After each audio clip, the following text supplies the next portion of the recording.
வணக்கம். நாம் இன்றைய வகுப்பில் வந்து 6ஆம் வகுப்பில் இயல் 4 உள்ள இலக்கணம் பகுதியை பார்க்க போகிறோம். வாங்க பாடத்துக்குள்ளே போகலாம். இணை எழுத்துக்கள் என்பது நண்பர்கள் என்று சொல்வோம். நண்பர்கள் எழுத்துக்கள் இரண்டு பேராக ஒன்றுபட்டு வருவது நண்பர்கள் எழுத்துக்கள். அதுபோல் இணை எழுத்துக்கள் என்று அழைக்கிறோம். சில எழுத்துக்களுக்கு இடையே ஒலிக்கும் முறை, பிறக்க இடம் ஆகியவற்றின் ஒற்றுமை உண்டு. ஒலிக்கக்கூடிய முறைன்னா நம்ம நாவானது மேலெழுத்தின் ஒட்டும் பொழுது சில எழுத்துக்கள் தோன்றுகிறது, கீழுதடு மேலுதடு ஒட்டும் பொழுது சில எழுத்துக்கள் தோன்றுகிறதா, அது ஒலிக்கும் முறையாகும். பிறக்கும் இடம் வல்லினம், மெல்லினம், இடையினம் என்ற எழுத்துக்கள் 3 பிரிவை பார்த்துருக்கோம். அந்த எழுத்துக்கள் வந்து எங்கே பிறக்குதுன்னா மார்பு, கழுத்து, மூக்கு போன்ற இடங்களில் பிறக்குதுன்னு பார்த்துருக்கோம். அந்த பிறக்கக்கூடிய இடத்தை பொறுத்து எழுத்துக்கள் வந்து ஒற்றுமை உண்டு. இவ்வாறு ஒற்றுமை உள்ள எழுத்துக்கள் வந்து இணை எழுத்துக்கள் என அழைக்கப்படுகிறது. பாருங்க, அடுத்த 6 வல்லின மெய் எழுத்துக்களும் 6 மெல்லின எழுத்துக்களும் இணை எழுத்துக்கள் எனப்படுகிறது. அப்போ எது இணை எழுத்துக்கள் ஆகும்? வல்லின, அதாவது 6 மெல்லின எழுத்தும் 6 வல்லின எழுத்தும் இணை எழுத்துக்கள் ஆகும். அது என்ன வல்லின மெல்லின எழுத்துக்கள்னா நம்ம ஆல்ரெடி தெரியும். நமக்கு மெல்லின எழுத்துக்கள் என்றால் ஞங்கன, நம்மன, ஞே, ஞ, ந, ந, ம, ந. அதே மாதிரி வல்லின எழுத்துக்கள்னா கசட, தவற, க, ச, ட, த, ப, ர, கசட, தவற. இந்த 6 எழுத்துக்களும் வந்து இணை எழுத்துக்கள், அதாவது நண்பர்கள் என்று அழைக்கிறோம். எப்படி நண்பர்கள்னா பாருங்க, இந்த மெல்லின எழுத்தில் உள்ள ங அப்படின்னு வந்தால் அதோட இனமாகிய இங்கே கீழே இருக்க இந்த கா வந்து ஒன்றி வரும், இரண்டும் இணைந்து வரும். இவ்வாறு இணைந்து வந்தால் இந்த எழுத்துக்கள் வந்து நண்பர்கள், இணை எழுத்துக்கள். அதே மாதிரி ங வந்தால் அதனுடைய வல்லின எழுத்துக்களுடைய ஷா ஆனது அதோட இணைஞ்சு வரும், இது இணை எழுத்துக்கள். அதே மாதிரி நா ஆனது வந்தால் அதனுடைய இனமான வல்லின எழுத்து டா அதில் இடம்பெற்றால் அது இணை எழுத்துக்கள். அதே போல் தான் மெல்லினத்தில் இருக்கிற நா, தா இணைஞ்சு வரும். மெல்லினத்தில் உள்ள மா வந்தால் வல்லினத்தில் உள்ள பா வந்து அதனுடைய நட்பு எழுத்தாகும். நாவுடைய நட்பு எழுத்து வந்து ரா. இதை வந்து இணை எழுத்துக்கள் ஆகும். அதுதான் கீழே வந்து நம்மளுக்கு படம் மூலமாக கொடுத்துருக்காங்க. அந்த படத்தில் பாருங்கள், உங்களுக்கு ஈஸியாக புரியும். பாருங்க, இங்குடைய இணை எழுத்து இக்கு, இஞ்சுடைய இணை எழுத்து இச்சு, இன்னுடைய இணை எழுத்து இட்டு, இந்தோடைய இணை எழுத்து இத்து, இம்முடைய இணை எழுத்து இப்பு, இன்னுடைய இணை எழுத்து இரு. இதுக்கு எடுத்துக்காட்டு பின்னாடி வந்து பாடல் மூலம் கொடுத்துருக்காங்க. பாருங்க, கீழே கொடுத்துருக்காங்க. பாருங்க, இணை எழுத்து திங்கள் என்று கொடுத்துருக்காங்களா? திங்கள் பாருங்க, தி இங் க இல். அப்போ தீ பக்கத்தில் இங்கு வந்திருக்கு. இங்குடைய இணை எழுத்து நம்ம இப்போ பார்த்தோம், இங்குடைய இணை எழுத்து இக்கு. அப்போ திங்கள் என்று அமைஞ்சிருக்கா, திங்கள். அதே போல் பாருங்க, மஞ்சள், இஞ்சினுடைய இணை எழுத்து இச்சின்னு பார்த்தோம், மஞ்சள். இணை எழுத்து அமைந்த நட்பு எழுத்துக்கள் என்று சொல்வோம். அதே போல் பாருங்க, இன் வந்தால் அதனுடைய இணை எழுத்து இட்டு, இட்டுனுடைய இது வந்து மண்டபம். அதே மாதிரி இந்து வந்தால் அதனுடைய இணை எழுத்து இத்துன்னு பார்த்தோம், சந்தனம். அதே மாதிரி பாருங்க, இம்முடைய இணை எழுத்து இப்பு, அன்பு. அம்பு இருக்கா, அம்பு. இன்னுடைய இணை எழுத்து இருன்னு பார்த்தோம், தென்றல். இதில் வந்து இணை எழுத்துக்கள், அது நட்பு எழுத்துக்கள் என்று அழைப்போம். அதே மாதிரி வல்லினம் மெல்லினம் பார்த்துட்டோம், வல்லினமும் பார்த்துட்டோம், மெல்லினமும் பார்த்துட்டோம். நம்ம இடையில் இன்னொரு எழுத்து சொன்னோமா, இது இடையின எழுத்துக்கள். இடையின எழுத்துக்கள் என்னன்னா எரள, வளல, எரள, வளல. இந்த எழுத்துக்கள் வந்து என்ன எதனுடைய சேர்ந்து ஒழிக்குது அப்படின்னா, இந்த எழுத்துக்கள் வந்து வேற ஒரு வல்லினத்துடைய வேற ஒரு மெல்லினத்துடைய நட்பு எழுத்துக்கள் இல்லை. அதனால இந்த 6 எழுத்துக்களுமே தங்களுக்குள்ளே வந்து ஒரு நட்பாக இருக்கிறதுனால இந்த 6ம் வந்து ஒரே இனம், ஒரே நட்பு எழுத்துக்கள். புரிஞ்சுதுங்களா? வல்லினமும் மெல்லினமும் இணைந்து தான் நட்பு எழுத்துக்கள் ஆகும். ஆனால் இடையினம் வந்து அந்த 6 எழுத்துக்களுமே தங்களுக்குள்ளே ஒரு நட்பு எழுத்துக்கள். அப்போ இது வந்து எதனுடைய இந்த இடையினத்துக்குள்ளே வந்து சேர்ந்து கலந்து வரும். அதனால இது 6ம் ஒரே நட்பு எழுத்துக்கள்.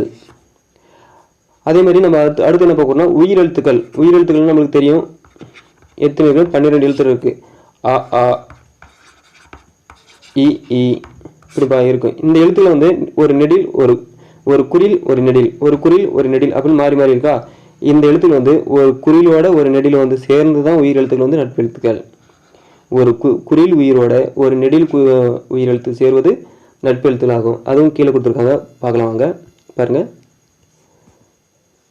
அ ஆ ஆ இ ஈ உ ஊ ஏ ஏ ஐ இ ஓ ஓ ஔ ஊ அப்படின்னு கொடுத்துருக்காங்களா. இதில் பாருங்கள், இந்த ரெண்டு மட்டும் விட்டுருவோம். பாருங்கள், இது ரெண்டு மட்டும் தனி சொல்கிறேன். பாருங்கள், உயிரெழுத்துக்கள் வந்து நெடில் ஆ இருக்குது, அதே போல் குறில் ஆ. அப்போ இது ரெண்டும் சேர்ந்து ஒரு நட்பெழுத்து, இணை எழுத்து. அடுத்து பாருங்கள், ஈல வந்து ஈனுடைய நெடில் எழுத்தோட அதனுடைய இனமாகிய குறில் ஈ உயிரெழுத்து ஒன்றி வருவது வந்து இணைந்து வருவது நட்பெழுத்து ஆகும், அதாவது இணை எழுத்து ஆகும். ஊ நெடில் ஊவோட குறில் ஊ இணைந்து வருவது இணை எழுத்து. ஏவோட அதனுடைய இனமாகிய குறில் ஏ இணைந்து வருவது நட்பெழுத்துக்களாகும். ஓ என்ற நெடில் உயிரெழுத்துடன் அதனுடைய இனமாகிய ஓ குறில் வந்து இணைந்து வருவது இணைமெழுத்தாகும். அதேபடி ஐக்கு ஐ அப்படி எதனா குறில் என்ன இருக்கா, இல்லை தானே. அதனால் ஐ என்று உச்சரிக்கும் போது பாருங்கள், அதனுடைய முடியும் போது ஐ அப்படி ஈன்னு முடியுதா. அதனால் ஈ என்ற ஓசையில் முடிவதனால் அதனுடைய இணை எழுத்து வந்து ஈயாக எடுத்துக்கொள்கிறோம். அதே போல் வந்து பாருங்கள், அவ் என்று உச்சரிக்கும் போது அதனுடைய மொழி வந்து எப்படி இருக்குது, ஊ என்று முடிவதனால் அதனுடைய இணை எழுத்தாக ஊ என்ற எழுத்தை நட்பு எழுத்தாக எடுத்துக்கொள்கிறோம். இப்போ புரிஞ்சுதுங்களா, உயிர் எழுத்துக்களை வந்து நட்பு எழுத்துக்கள் எது என்று. அதே மாதிரி இடையின எழுத்துக்கள் வந்து ஆறும் சேர்ந்து ஒரே இணை எழுத்துக்களாகும், ஒரே நட்பு எழுத்துக்கள். அப்போ வல்லினம் மெல்லினம் வந்து எந்தெந்த எழுத்துக்கள் வந்து நட்பு எழுத்துக்கள் இப்போ ஈஸியாக இப்போ உங்களுக்கு ஞாபகம் வரும். அதே போல் இடையின எழுத்துக்கள் ஆறும் சேர்ந்து தான் ஒரு இன எழுத்துக்கள். அதே மாதிரி உயிர் எழுத்துக்கள் வந்து 12ம் எதனோடு தான் சேரும், ஒரு நெடில் உயிரெழுத்து ஒரு குறில் உயிரெழுத்துடன் சேர்ந்து அதனுடைய இனமாகிய குறில் எழுத்துடன் சேர்ந்து தான் நட்பு எழுத்தாக அமையும். ஓகேங்களா, அடுத்து பார்த்து போகலாங்களா. அடுத்து பாருங்கள், மெய்யெழுத்துக்களைப் போலவே உயிரெழுத்துக்களும் இணை எழுத்துக்கள் உண்டு. அது நம்ம கீழே கொண்டு சொன்னதான் சொல்லியிருப்பாங்க.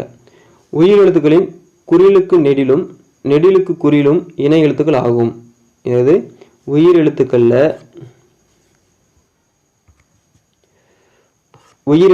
வந்து குறிலுக்கு நெடிலும் நெடிலுக்கு குறிலும் என இணை எழுத்துக்கள் ஆகும். குறில் எழுத்து இல்லாத ஐ என்னும் எழுத்து ஈ என்பது இணை எழுத்தாகும். அதே போல் அவ் என்னும் எழுத்துக்கு ஊ என்பது இணை எழுத்தாகும். சொல்லில் உயிர் எழுத்துக்கள் சேர்ந்து வருவது இல்லை. அதாவது சொல்லில் வந்து ஒரு வார்த்தை வந்துச்சுன்னா அந்த வார்த்தையில் வந்து இடையில வந்து ஒரு உயிரெழுத்து ஆ என்பது வருவது இல்லை. அப்படியே வந்தால் அந்த எழுத்து வந்து எதில் மட்டும்தான் வரும்னா அளபெடையில் மட்டும்தான் வரும். எங்கே மட்டும்தான் வரும், இந்த உயிரெழுத்துக்கள் வந்து எங்கே இடம் வரும்னா அளபெடை தான் வரும். அந்த அளபெடையிலையும் எப்படி வரும்னா ஒரு நெடில் எழுத்து இருந்தால் அந்த நெடில் எழுத்துக்கு அடுத்ததாக ஒரு குறி எழுத்து அமையும். இவ்வாறு அமைஞ்சால் அது வந்து அளபெடை என்று அழைக்கப்படுகிறது. பாருங்க, இணை சொல்லின் உயிர் எழுத்துக்கள் சேர்ந்து வருவது இல்லை. ஒரு சொல் வந்து உயிரெழுத்துக்கள் சேர்ந்து வருவதில்லை. அளபெடையில் மட்டும் நெடிலை தொடர்ந்து அதன் இனமாகிய குறில் எழுத்து சேர்ந்து வரும். அப்போ எங்கே மட்டும்தான் வரும், அளபெடையில் மட்டும்தான் வரும். மற்றபடி நாம் பயன்படுத்தக்கூடிய வார்த்தையில் வந்து எங்கேயும் நம்ம ஒரு சொல்லில் வந்து இடையில ஒரு உயிரெழுத்து அல்லது வார்த்தையினுடைய கடைசியில் வந்து உயிரெழுத்து நம்ம எங்கேயும் பயன்படுத்துறது இல்லை. இது செயல் பகுதியில் மட்டும்தான் அமையும். அந்த செயல் பகுதியில் அமைஞ்சால் அதுக்கு வந்து பேர் வந்து அளபெடை. எடுத்துக்காட்டு கொடுத்துருக்காங்க. ஓதல். ஓ என்பது ஒரு நெடில் உயிரெழுத்து. ஓதல் என்பது ஒரு குறில் உயிரெழுத்து. பாருங்க, தூவும். இதில் எங்கே சார் நெடில் இருக்குன்னா இந்த பெரிய தூ தானே இருக்குது, தூ. அப்போ இட் ப்ளஸ் என்ன இருக்காங்க ஊ. அப்போ நெடில் உயிரெழுத்து தானே இருக்குது. நெடில் உயிரெழுத்து இருக்கும்போது அதனுடைய இனமான குறில் உயிரெழுத்து எதுனா ஊ, அதுதான் ஊ, தூவும் அப்படின்னு அமைஞ்சிருக்கு. அதே தாலி பாருங்கள், இல் ப்ளஸ் இ, இதனுடைய இனமான எழுத்து வந்து இ. அப்போ ஈனுடைய எழுத்து வந்து வந்திருக்கு. இது ஒரு அளபெடை. அடுத்து பாருங்கள், கற்பவை கற்றப்பெண்ணில் வந்து இணை எழுத்துக்கள் எங்கெங்கே அமைஞ்சிருக்குன்னு இப்பாடலில் இடம்பெற்றுள்ள இணை எழுத்துக்கள் சொற்களை வந்து எடுத்து எழுதுக. நீங்களே பார்க்கலாம் தானே. இப்போ இதில் எது இணை எழுத்துக்கள் பார்க்கலாங்களா? தங்க பாப்பா வந்தாலே, சிங்க பொம்மை தந்தாலே, பஞ்சு போன்ற கையாலே பண்டம் கொண்டு வந்தாலே, பந்தல் முன்பு நின்றாலே, கம்பம் சுற்றி வந்தாலே, தென்றல் காற்றும் வந்ததே, தெவிட்டா இன்பம் தந்ததே. இதில் வந்து இணை எழுத்துக்கள் எங்கெங்க இருக்குன்னு பாருங்கள். ஒரு மெல்லின எழுத்து வந்து இங்கு இருக்குது. அந்த இங்குன்னா அதனுடைய வல்லின இனமாகிய கா அமைஞ்சிருக்கு. அப்போ இது ஒரு இணை எழுத்து. அதே போல் பாருங்கள், இதில் வந்து எங்கே இணை எழுத்து இருக்குன்னா இல்லை. இங்கே பாருங்கள், வந்தாலே, வந்தாலே வந்து இந்த ஒரு மெல்லின எழுத்து இருக்குது. அதனுடைய இனமாகிய தா வந்து அமைஞ்சிருக்கு. அதே போல் சிங்கம் பாரு, இங்கு வந்து இங்கு கா அமைஞ்சிருக்கு. அதே போல் தந்தாலே வந்து இந்த தா, இந்துடைய இன எழுத்து தா. பஞ்சில் பாருங்கள், இஞ்சினுடைய இணை எழுத்து சா என்று பார்த்தோம், பஞ்சு இணை எழுத்து. அதே போன்ற இன்னுடைய இணை எழுத்து ர, இன்னுடைய இணை எழுத்து ரா அமைஞ்சிருக்கு. இதில் வேறு எங்கே அமைஞ்சிருக்காங்கன்னா பண்டம், 3 சொல்லி என்னுடைய பண்டத்தினுடைய இணை எழுத்து டா, நட்பு எழுத்து வந்து டா. வந்தாலே இந்துவோட தா அப்படின்னு அமைஞ்சிருக்கு. மீதி இருக்கக்கூடியதில் அது மாதிரி இணை எழுத்துக்கு எங்கே இருக்குன்னு நீங்கள் ஆன்லைன் பண்ணி படிங்க. அடுத்து சரியான விடையை தேர்ந்தெடுத்து எழுதுக பாருங்கள். சரியான விடையில் வந்து மெல்லினத்திற்கான இணை எழுத்துக்கள் இடம்பெறாத சொல் எது? இங்கே கீழே கொடுத்துருக்காங்க. மெல்லினம் எழுத்துன்னா நம்ம பார்த்தோம், எங்கன்னா நம்மன இருக்கு இல்லையா, எங்கன்னா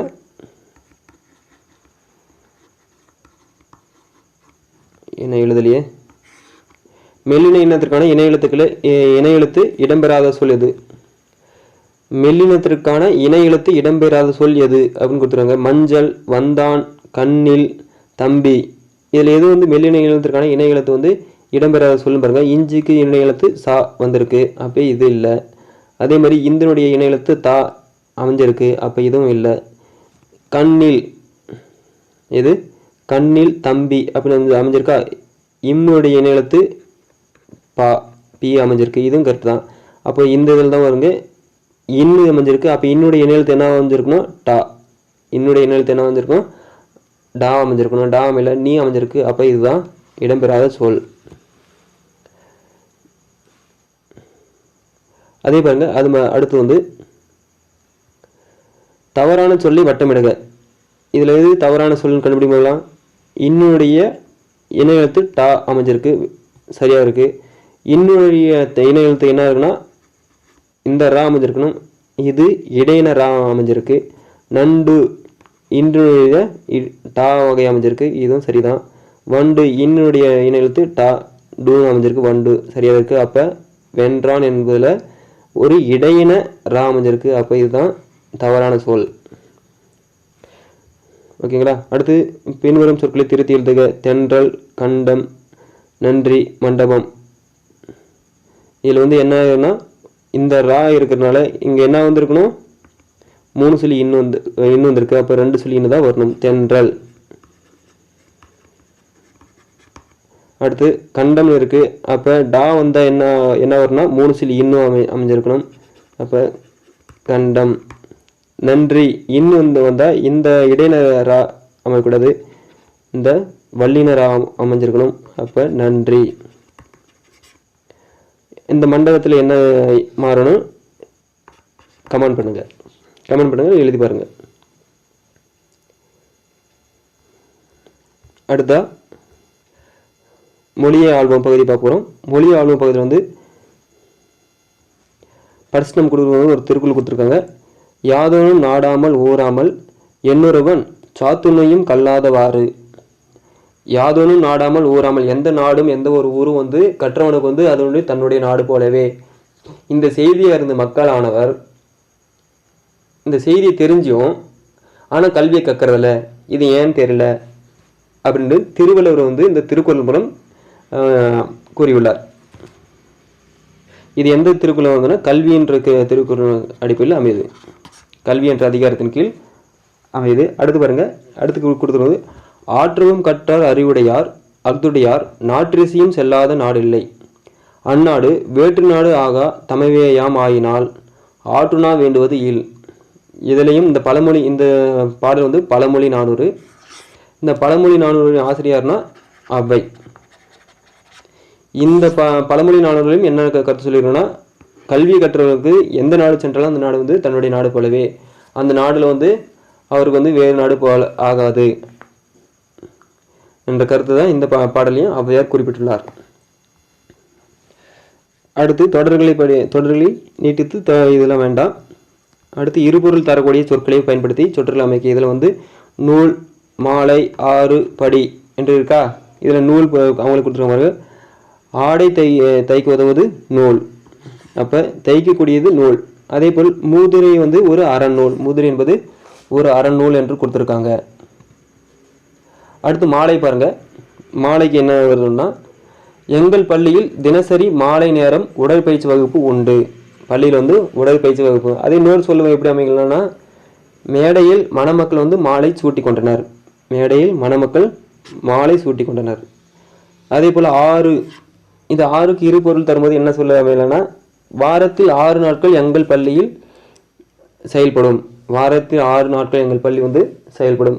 இது ஒரு பள்ளி செயல்படுகிற நேரம் வந்து 6 நாட்களாக குறிக்கலாம். இன்னொரு ஆறு எப்படின்னா, எங்கள் ஊரில் வந்து காவிரி ஆறு பாய்கிறது. அப்போ காவிரி ஆறு வந்து குறிப்பிடலாம். அது படி என்று கொடுத்துருக்காங்க. இந்த படிக்கு வந்து இரு சொல்லு அமையும் மாதிரி நீங்கள் அமைங்க பார்க்கலாம். அடுத்து நம்ம பார்க்கக்கூடியது ஆசிரியர் மாணவர். ஆசிரியர் மாணவர்கள் வந்து கொடுத்துருக்காங்க. பின்வரும் சொற்களை பயன்படுத்தி சொற்றொடர் அமைக்க. ஆசிரியர் கவிதை, இது எப்படி அமைக்கலாம் பாருங்க. ஆசிரியர் கவிதை எழுதுகிறார். ஒரு மரியாதை பண்போடு தான் குறிப்பிடணும், அதனால் எழுதுகிறார். ஆசிரியர் கவிதை எழுதுகிறார். ஆசிரியர் இப்படிக்கலாம். ஆசிரியர் பாடம் கற்பிக்கிறார். கவிதை வந்து கற்பிக்கிற வராது, ஆசிரியர் பாடம் கற்பிக்கிறார். அதே மாதிரி ஆசிரியர் பாடம் படிக்கிறார் என்று அமைய வேண்டும். அதே பாருங்க, மாணவருக்கு மாணவன் கவிதை எழுதுகிறான். மாணவன் கவிதை எழுதுகிறான் அப்படின்னு அமைய வேண்டும். அதே போல் மாணவன் பாடம் படிக்கிறான். மாணவன் பாடம் படிக்கிறான் என்று அமைய வேண்டும். அடுத்த பேஜ் உரையாடலை நிறைவு செய்க. இதெல்லாம் வந்து நம்மளுக்கு அவ்வளோ தேவையில்லை. அடுத்து கீழே இருக்கக்கூடியது, கீழே கொடுக்கப்பட்டுள்ள தலைவர்களின் பிறந்த நாள் எந்த நாளாக கொண்டாடப்படுகிறது கொடுத்துருக்காங்க பாருங்கள். குழந்தைகள் நாள், மாணவர் நாள், ஆசிரியர் நாள், தேசிய இளைஞர் நாள், கல்வி வளர்ச்சி நாள். காமராஜர் பிறந்த நாள் வந்து என்னவாக கொண்டாடப்படுகிறோம்? காமராஜர் பிறந்த நாள் வந்து கல்வி வளர்ச்சி நாளாக கொண்டாடுகிறோம். எங்கே இருக்குது? கல்வி வளர்ச்சி நாள்.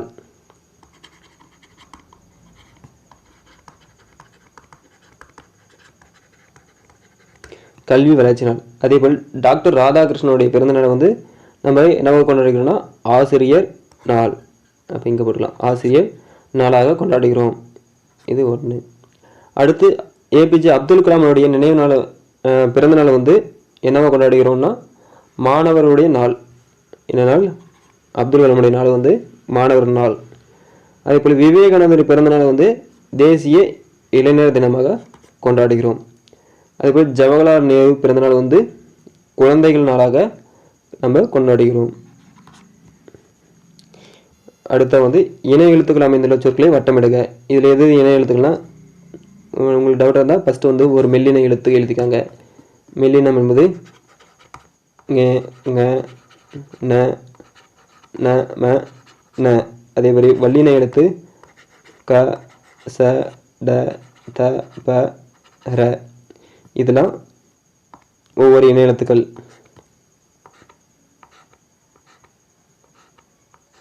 இது போல எங்கெங்க அமைஞ்சிருக்கு பாருங்க.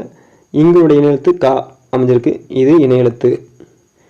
பக்கம் அப்படின்னு அமைஞ்சிருக்கு, இது இணை எழுத்து அல்ல. வண்டு இன்னுடைய எழுத்து, இன்னுடைய எழுத்து டா, டா, டூ, டே. இதெல்லாம் வந்து இணை எழுத்துக்கள். அப்போ இதுவும் சரியா இருக்கு. மண்டபம் இன்னுடைய டா இணை எழுத்து டா சரியா இருக்கு. இங்களுடைய எழுத்து கை, கா சரியா இருக்கு. அப்போ இந்த எழுத்துல வந்து இணை எழுத்து இல்லாத சொல் வந்து பக்கம் மட்டும்தான். அதே போல் பாருங்க, வெந்தயம் அமைஞ்சிருக்கா, இதுவும் சரியா இருக்கு. வெந்தயம் இந்தினுடைய இணை எழுத்து தா சரியா இருக்கு. தந்தம் சரியா இருக்கு. பஞ்சு இஞ்சினுடைய இணை எழுத்து சா, சா வகையில் இருக்கு. சா, சா, சுசு இருக்கு. பஞ்சு. பச்சை அப்படின்னு இருக்கா, அப்போ இது இணை எழுத்துக்கள் அல்ல. இது தவறான எழுத்து. அதே போல் தக்காளி இக்குடைய எழுத்து என்ன வந்திருக்கணும், இக்குடைய எழுத்து ngா வந்திருக்கணும், ஆனால் அமையல. இல்லை இங்கே இங்குன்னு வந்திருக்கணும், இது இணை எழுத்து அல்ல. அதே மாதிரி மஞ்சள் இது சரியாக இருக்குது. அப்போ இந்த வார்த்தையில் இருக்கக்கூடியது இணை எழுத்து, எது இணை எழுத்துக்கள் என்று கீழே கமெண்ட் பண்ணுங்கள். எது இணை எழுத்து இல்லை அப்படின்றத கமெண்ட் பண்ணுங்கள். அடுத்து பார்க்கலாங்களா? அடுத்து கீழ்காணும் சொற்களில் அமைந்துள்ள இணை எழுத்துக்களை எடுத்து எழுதுக. இதில் எது இணை எழுத்துக்கள்னு பார்க்கலாங்களா? முன்ன பார்த்த மாதிரி தான். இது இணை எழுத்துக்கள்னா இங்குனுடைய இணை வரிசையில் வந்து இணை எழுத்து கா வரிசை அமைஞ்சிருக்கு, அதனால் சங்கு இணை எழுத்து. அதே போல் நுங்கு இங்குனுடைய இணை எழுத்து கா வரிசை அமைஞ்சிருக்கு, அது இணை எழுத்து. பஞ்சு இஞ்சினுடைய எழுத்து சூ அமைஞ்சிருக்கு, இது இணை எழுத்து. அடுத்து வஞ்சம் இஞ்சினுடைய இணை எழுத்து என்னது, சா வகை தானே, அப்போ இதுவும் இணை எழுத்து. அடுத்து பண்டமுடைய எழுத்து இன்னுடைய எழுத்து டா இணை எழுத்து அமைஞ்சிருக்கு. அடுத்தது இருக்குது சுண்டல் இன்னுடைய எழுத்து டா இணை எழுத்து ஆகும்.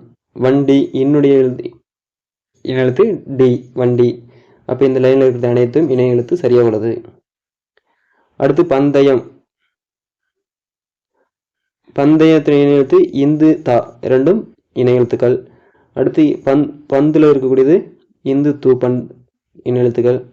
கற்கண்டு இதில் பாருங்கள், கற்கண்டில் வந்து இன்னுடைய எழுத்து டு. தென்றலுடைய இன்னுடைய இணை எழுத்து ரா. நன்று இதெல்லாம் வந்து இணை எழுத்துக்கள் ஆகும். அடுத்து இந்த பேரா தேவையில்ல, வேற என்ன அடுத்து இருக்குன்னா முறை மாறியுள்ள சொற்களை வந்து சரியான இடத்தில் பொருத்தி சொற்றொடரை அமைக்க. பாருங்க, முளையிலே விளையும் தெரியும் உயிர் இருக்கு. இது எப்படி பார்த்தோம்னா விளையும் பயிர் முளையிலே தெரியும் அப்படின்று அமைய வேண்டும்.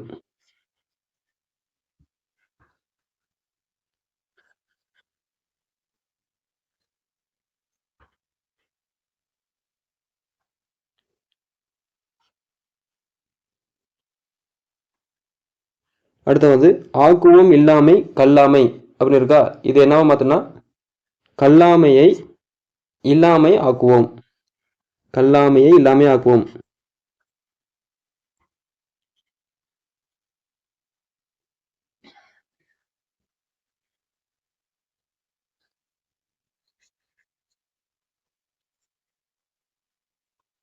என்று அமைய வேண்டும்.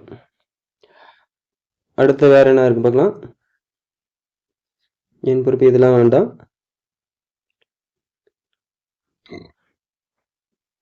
கடைசியாக வந்து கலைச்சொற்கள் பாருங்க. எஜுகேஷன் என்பது கல்வி. பிரைமரி ஸ்கூல் என்பது தொடக்க பள்ளி. ஹையர் செகண்டரி ஸ்கூல் என்பது மேல்நிலை பள்ளி. லைப்ரரி என்பது நூலகம். எஸ்கலேட்டர் என்பது மின் படிக்கட்டு. அதாவது மார்க்கெலாம் போனால் ஒரு படிக்கட்டில் ஏறுனா அதுவே மேலே ஏறும் இல்லையா, அதுதான் எஸ்கலேட்டர், மின் படிக்கட்டு. லிஃப்ட் என்பது நமக்கு எல்லாருக்கும் தெரியும். லிஃப்ட் என்பது மின் தூக்கி. இமெயில் என்பது மின்னஞ்சல். காம்பேக்ட் டிஸ்க் அதாவது சிடி என்றது குறுந்தகடு. லைப்ரரி என்பது மின் நூலகம். ஆன்லைனில் பார்த்து படிக்கக்கூடிய அனைத்தும் லைப்ரரிகள். புக் என்பது மின்னூல். மேகசைன் என்பது மின் இதழ்கள். மேகசைன் என்பது மின் இதழ்கள் ஆகும். ஓகே, இன்றைய வகுப்பில் வந்து நம்ம 6ஆம் வகுப்பில் இயல் 4 வந்து முழுவதும் முடிச்சிட்டோம். நாளையிலிருந்து 6ஆம் வகுப்பில் இயல் 4 ஒவ்வொரு டாப்பிக்காக பார்ப்போம். நன்றி. அடுத்த வகுப்பில் உங்களை சந்திக்கிறேன்.